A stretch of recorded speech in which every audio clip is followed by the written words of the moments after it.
I have heard all the anti-stall complaints before, and I know that people really like leaving comments on YouTube videos without having watched them, even when they're not that long. So if you are preparing your manifesto, if you're gearing up your rage to leave in the comment section, you have the right to do that, of course.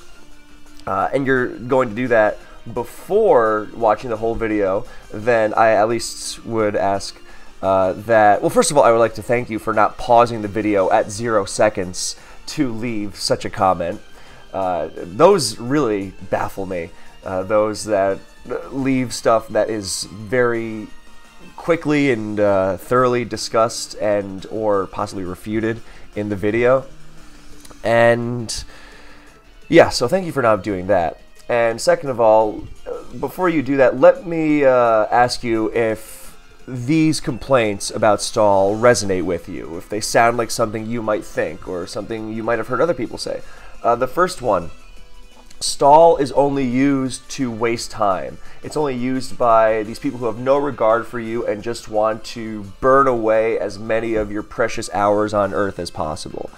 That is complete nonsense. And now, I understand that the idea might pop into someone's head from time to time. It certainly popped into mine when I was 13, 14, and I first got the kooky idea to use Scar and Bliss, that supposedly broken combination.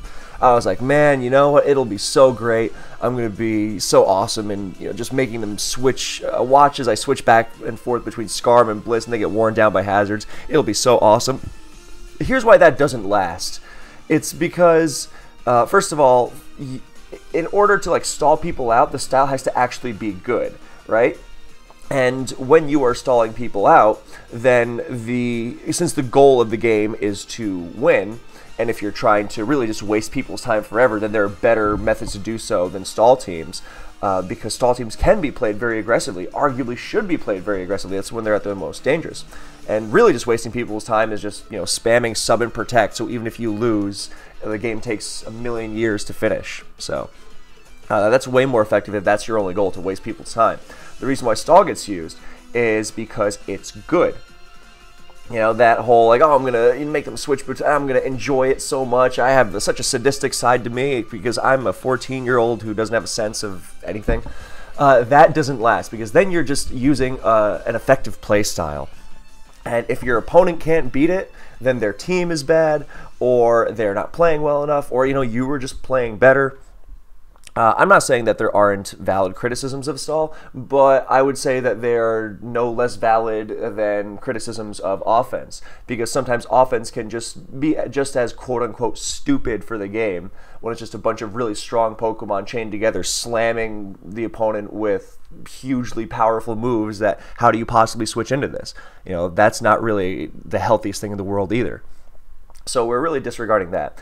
And then there's the second argument, which is that stall is boring. And okay, this is subjective, but I'm going to make my case for why I don't think that stall is inherently boring. And I hope that even if you disagree with it, that you will at least consider it in your viewpoint. So I'm all about that, respectful, considered discourse. So the reason why I don't consider stall inherently boring, and I recognize that certain generations have different kinds of stall teams, like the aggressive spike stacking stall teams of something like DPP are not quite the same as triple defog in Gen 7, which was actually used a few times. So, or regenerator boot stuff. Yeah, okay, I understand that. But that gets into a whole thing about the brokenness of hazards, and I've made a lot of videos on that already, some of them very recent. So, number one, the reason I don't consider stall inherently boring is that, yes, stall can produce some very, very boring games, but so can offense. The only difference is that boring games with offense are done quicker. Okay, sure. I still don't think it's very engaging for a game of Pokemon to be over in 10 turns. So, I mean, not to say that, short games cannot be engaging, but, if we're talking in broad generalizations, I'm sure even anti-stall people will have had games featuring stall teams that were very drawn out and interesting. So yeah, any playstyle can have boring games, offense, balance, whatever. You know, and it's not just they don't just have to be boring because they're over quickly. You know, you can have plenty of offense on offense games that just aren't very engaging because the only safe way to progress is to enter a sort of stalemate. So that's number one. Number two is that, you know, why I don't think that the game being shorter is necessarily a good thing. Because not just in terms of competitiveness. Matter of fact, I'm very much a proponent of the game. Of the longer the game going, then the more skill involved. Generally, you know, less guesswork, more educated, informed opinions. That's probably not the best way I could have phrased that. Whatever, doesn't matter. As an aside, before I move on to the whole long versus short thing, I should also say defining stall can be tricky.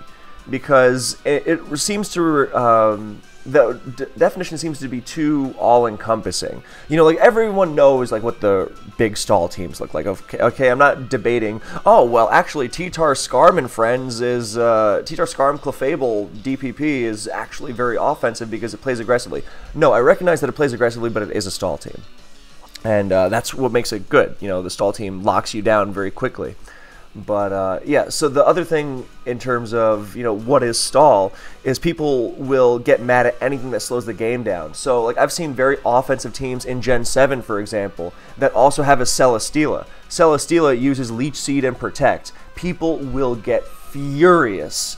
Actually, it doesn't even have to be Leech Seed and Protect. You'll just see like an offensive team that has Protect on something and people's blood will start boiling. You know, just the incredible vitriol they will pour onto their opponent for daring to slow the game down. I mean, because I'm not even going to get into the whole like tirades I've endured from people who genuinely think the move Protect is broken, but it's not even VGC. What gives? But yeah, that's the other thing that's tricky is like what constitutes stall. There are many great offensive teams out there that run, in DPP, for example, that run Blissey. You know, plenty of offensive teams in later gens, like in Oris, will run something like Assault Vest Tornadus, you know, or Clefable. That doesn't make them less offensive, but they will regularly engage in more defensive play. You know, they'll take hits, they'll recover, and does that make them less offensive? And so even like these offensive teams in DPP, you know, you have Blissey, Zapdos, Starmie, you know, 3 recovery moves. You know, Breloom can be used defensively as well. You know, does this make it a stall team? No, of course not. But so that's another thing where it's tough to nail down. You know, are you just targeting hard stall teams? You know, like 6 walls or 5 walls plus Scarfer / Revenge Killer, whatever. Or is it just anything that slows the game? Because there are plenty of things that are not stall teams that still slow the game down. Look at all these games, Gens 5, 6, 7, I mean 4 too. And I mean even Gen 8 actually, that's a great example. Because Gen 8, to my understanding, is not really that dominated by stall teams, quote unquote, but it is very slow paced because there's a lot of longevity. And these balanced teams, I mean, yes, the offensive teams are very good, but even offensive teams can get locked into longer games, which, again, I think is a good thing. So in Gen 7, you would see a lot of offense on offense matchups, you know, bulky offense, balance, whatever. You don't have to get into a whole definition thing. Kind of, because it's also difficult too, you know? That's the whole point. Does the fact that this offensive team has a Regenerator Toxapex mean that it's no longer, like, offensive? I mean, it's not going to make it hyper-offense, of course. It's not going to be that whole boost, don't switch style. But it's still a very aggressive team that just happens to have backbone. So where do you draw the line? Is it just disliking the Toxapexes and Celesteelas of the world? Or the Sub-Protect Gliscors of Black and White back when that was actually used?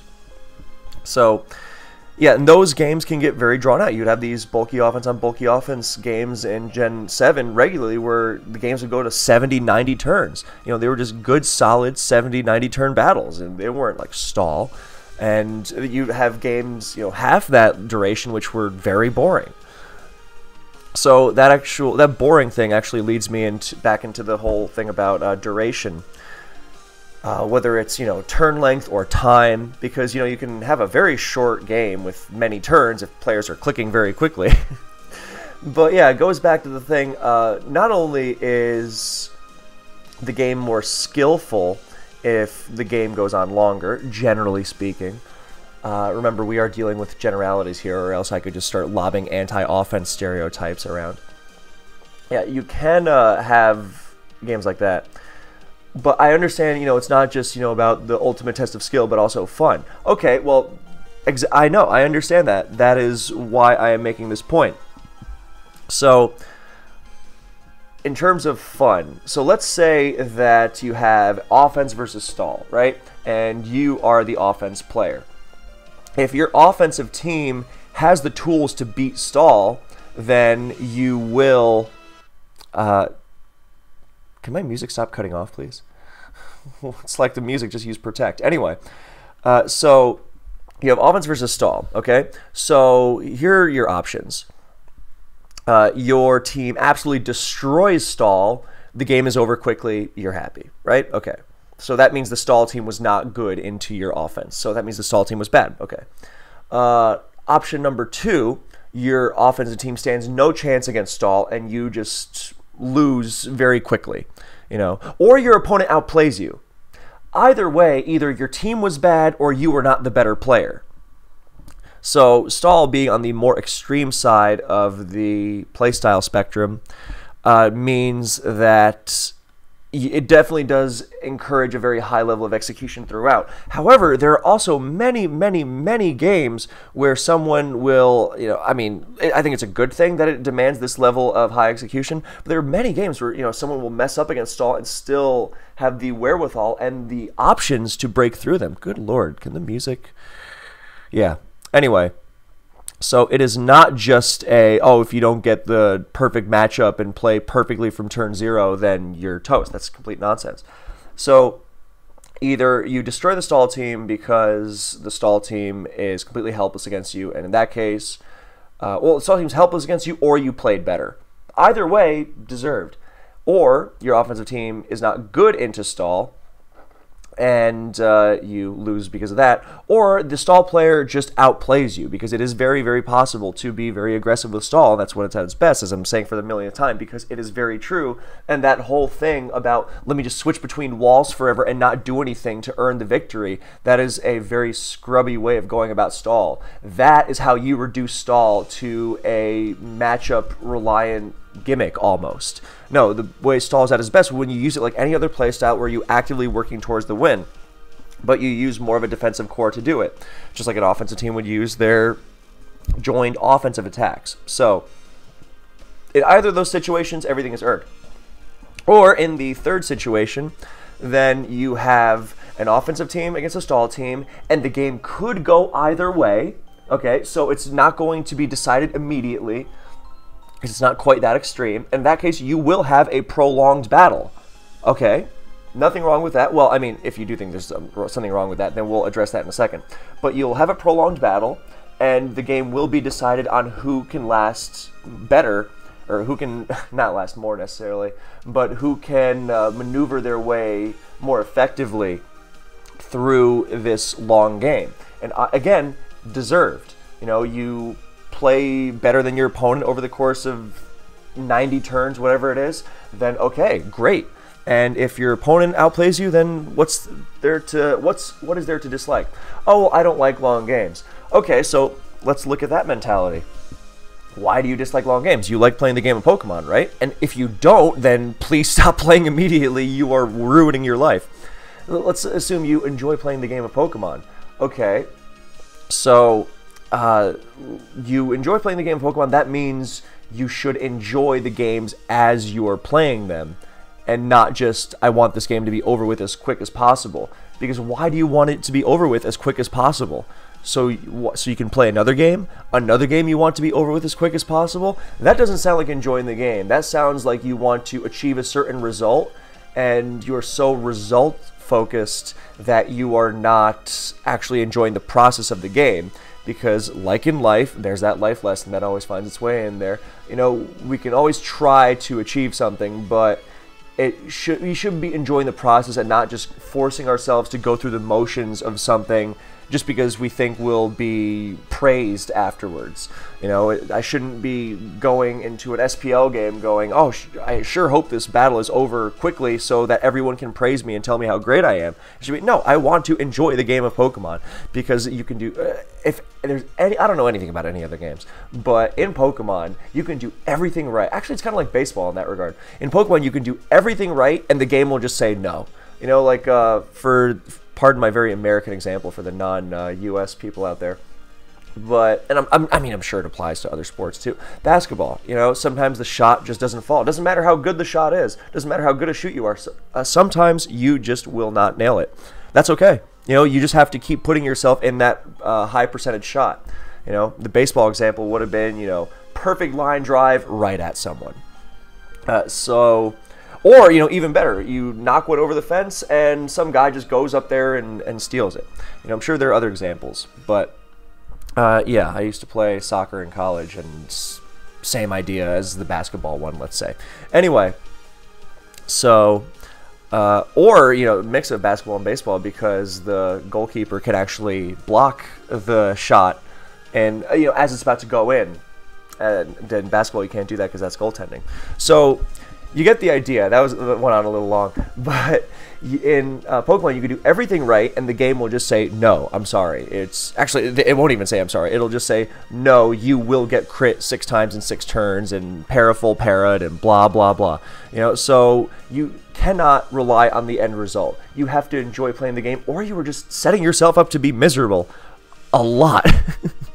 So, yeah, so I really don't think that it is healthy to just want to get the game over with as soon as possible.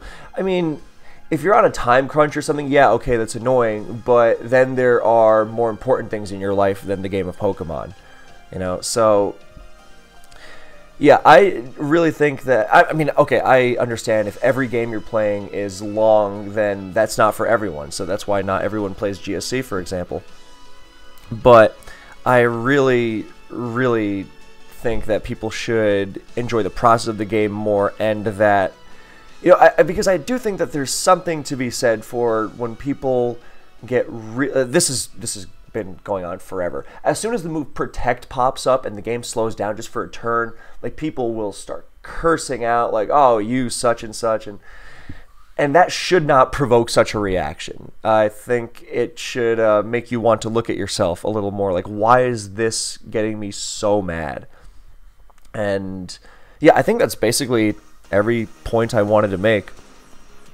But yeah, oh, that's the other thing. A lot of, let's go back to that idea about either my team is good versus Stall or it's not. People say, oh, it's too difficult to beat Stall. Now, I'm not going to make any comments on the newer generations, but up through like Generation 6, that is complete nonsense. And yes, I realize team matchup, whatever, but it is difficult to team build for the whole metagame in general. People just don't like preparing for Stall because they view Stall as cheap. If you don't view Stall as cheap and you just view it as another playstyle, you incorporate it into your building more naturally. I mean, yes, Stall is kind of a gatekeeper in that, you know, like, half the reason why random UU Pokemon don't tend to work in OU is because they will not break past top tier walls. Not just because their stats aren't good enough or whatever, but because you can throw together all the fun offensive pokes you want, but if they don't have the synergy to break through a Stall team, they will almost never win, barring extreme moments of luck. So people tend not to like that. People tend not to... Someone left a comment on one of my videos recently. It was like the Elite Four Karen effect, where she's like, oh, true Pokemon trainers should try to win with their favorites. And it's like, that doesn't really tend to work. And I mean, sometimes, sure. But consistently, there's a reason why the biggest ones are used so constantly. So, yeah, people will have to accept that, yes, Stall does limit things. But then again, so do offensive Pokemon. They limit the kinds of teams you can viably run, because otherwise you will just get bowled over by them. And so that's another thing that people tend to boil beating Stall down to: either you have this wall breaker or you don't. You know, and they view playing against and beating Stall as this kind of, you know, you have this one Pokemon that automatically disassemble Stall teams, and you don't have to consider it elsewhere in your building. You know, and yes, there are some Stall teams that really don't like or especially in newer gens, where they really hate playing insert, threat here, whether it's like a CB Crawdon in Oris, or I don't know, like or a Specs Tapu Lele in Gen 7, or CB Tapu Bulu. That was one of my favorites, because stall teams really do not like that one. The ones with Mega Aggron, they do better, but still not something you can. And that's the whole thing. Yes, CB Tapu Bulu isn't going to automatically disassemble everything if Mega Aggron's in the picture, but it gives you the tools. And that's kind of the whole point, that you shouldn't be looking for automatic wins because you just have one wall breaker. It is more of a systematic team effort. That's part of what I was talking about earlier. It does not just mean, oh, I just want to automatically beat the stall team. No, you will have to engage in a longer game and systematically break the opponent down. You have to target their weak spot. There's a lot of synergy that goes into it. I have to make sure my Stealth Rocker can maintain rocks, then I can double switch, then I can pursue, then I can get a little bit of chip damage here. Oh, and once the Blissey drops down to a certain range, it'll be in 2 KO range of my Mixments, to use an advanced example. I know there's not a Stealth Rocker in advanced, so just say, oh, I'm going to T-bolt the Blissey with my Zapdos, and there's sand, so it's not going to soft boil it off, but the Blissey is now in 2 KO range for my Mixments. So now that the Blissey cannot switch into my Mixments safely, then Blissey's not going to come in, and that will let me Fire Blast the Scar I'm trying to pivot in, or Dragon Claw, something, the Gengar. You get what I'm getting at. It's not just an automatic send in the Hoopa Unbound or whatever it is. Hoopa Unbound actually wasn't even... But you get my point. Hoopa Unbound is like this enormous threat that stall just can't possibly keep up with. So, yeah.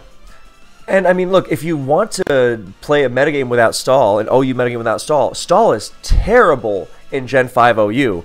It's also very slow paced.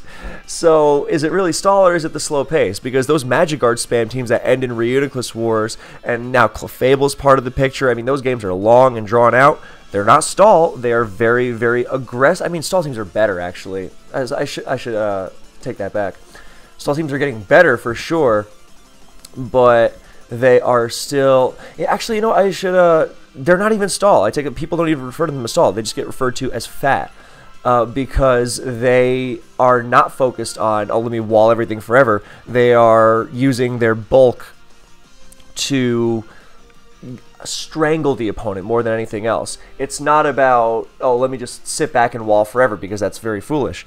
It's more about, let me try and get a very aggressive edge early on, and then suffocate the opponent with their inability to break through my core. It's not about lasting forever. I mean, this is the most reliable playstyle for many, many people, which is why there's so much control in it. This is why it's so popular, because it is very skill intensive. It rewards playing well. It rewards playing the game, understanding the game.